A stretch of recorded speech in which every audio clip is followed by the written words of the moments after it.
Hello everyone. It's time for a 2 p.m. check-in. I'm gonna take a little seat. Come sit with me.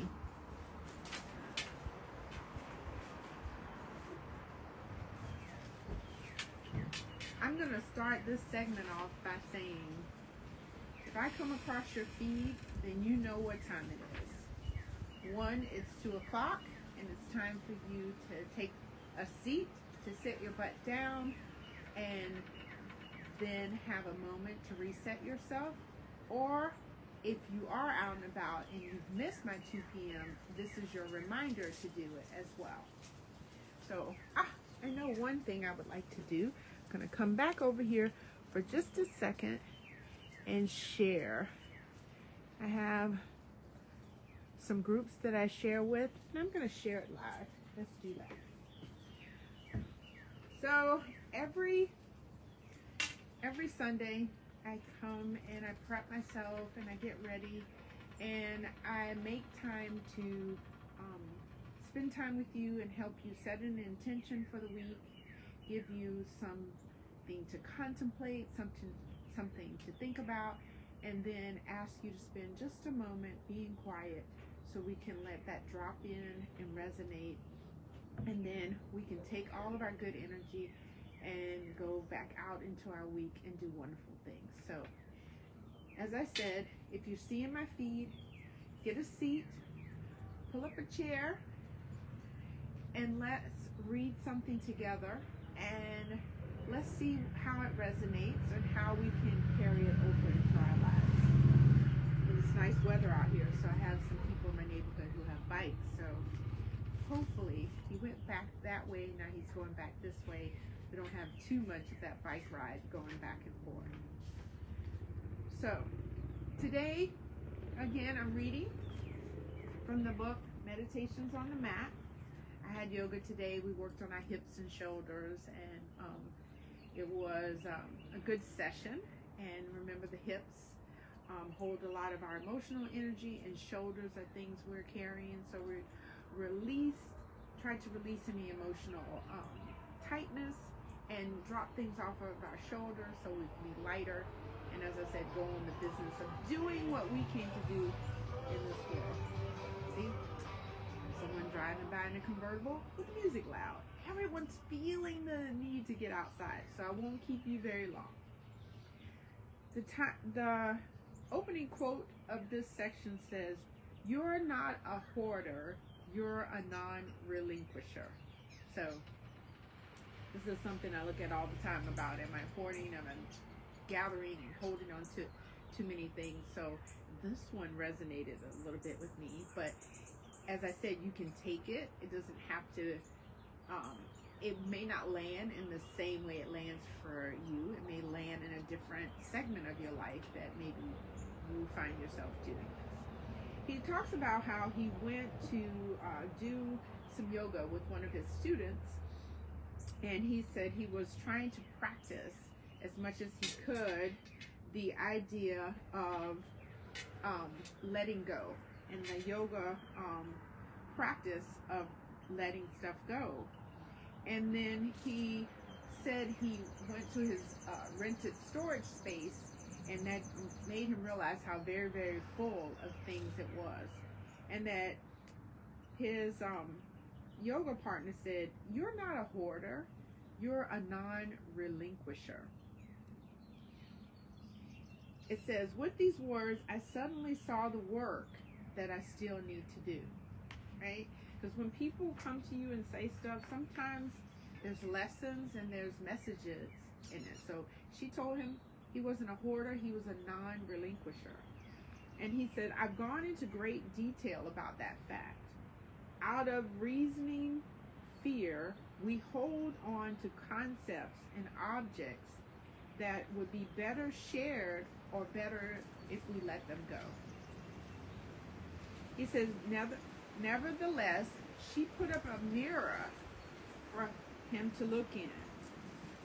And in it he saw reflected a deep-seated belief that he hadn't seen before. I had better hold of it and able to look at it, that it's not coveting or hoarding or greed.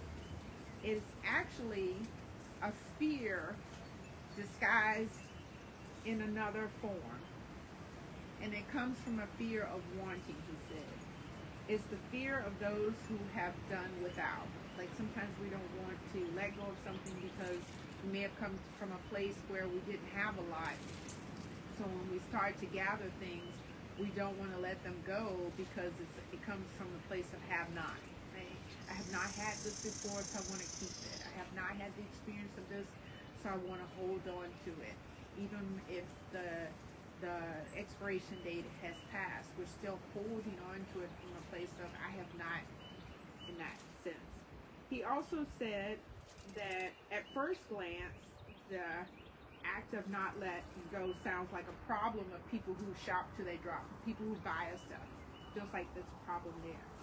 But upon further examination, he said, I realized that my whole apartment is one big violation of this. I'm not a big spender, and I hardly ever shop. So how can this be? I don't want more. I just don't want to lose what I already have. I read that again. I don't want more. I just don't want to lose what I already have. I might miss that shirt that I haven't worn in years. I might want to read that book that's on my shelf and want to read it. That chipped bowl that's in my cabinet, it's still good. I can still use it. I'm not a hoarder. I'm a non-relinquisher. I don't want to let it go because of not having. I don't want to grieve the loss of anything. I don't want to grieve the loss of anything. So I hold on to it past the time of where it should be shared or let go. So lastly, it says, we're learning that this is an opportunity for us to develop how we say goodbye. Right? It's about saying goodbye and giving some closure to stuff.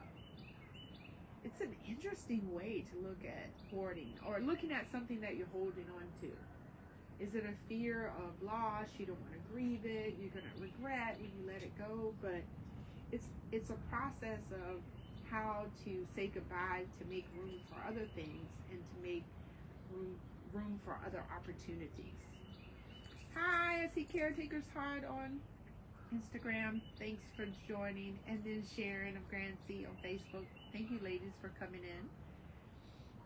So again, he said, I am not a big spender and I hardly ever shop. So how can this be? I just don't want to lose the things I already have. I might miss that shirt. I might read that book. And I just don't want to relinquish my power or the possession of that thing. I don't want to grieve the loss of I gave something away and I might need it later. Who knows, right?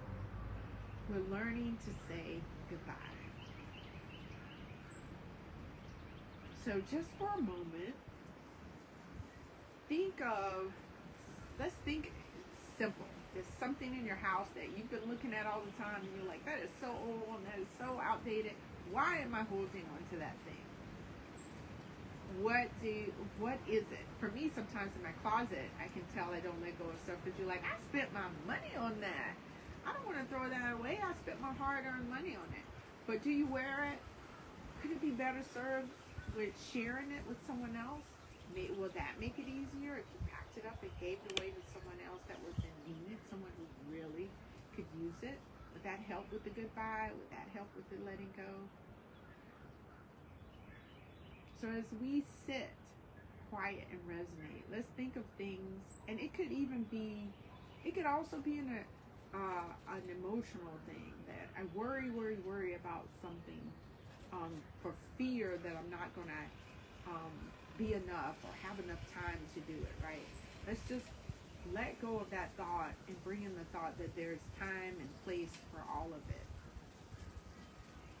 Because I'm sitting outside and I invited you to come have a seat with me. Let's just close our eyes and just listen for a moment.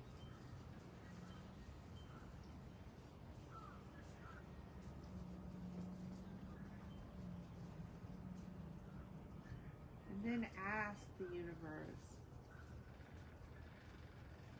to help you see something that maybe you could let go of to let space in for something else. It could be anger, it could be a piece of clothing, it could be a job. And realize what tiny bit of fear might be associated with that. How to overcome that feeling in the body as well, so that you can take the leap to the next thing. Make the space for the next thing.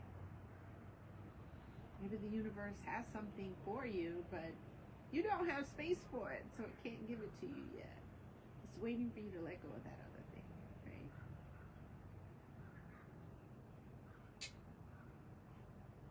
Eyes closed.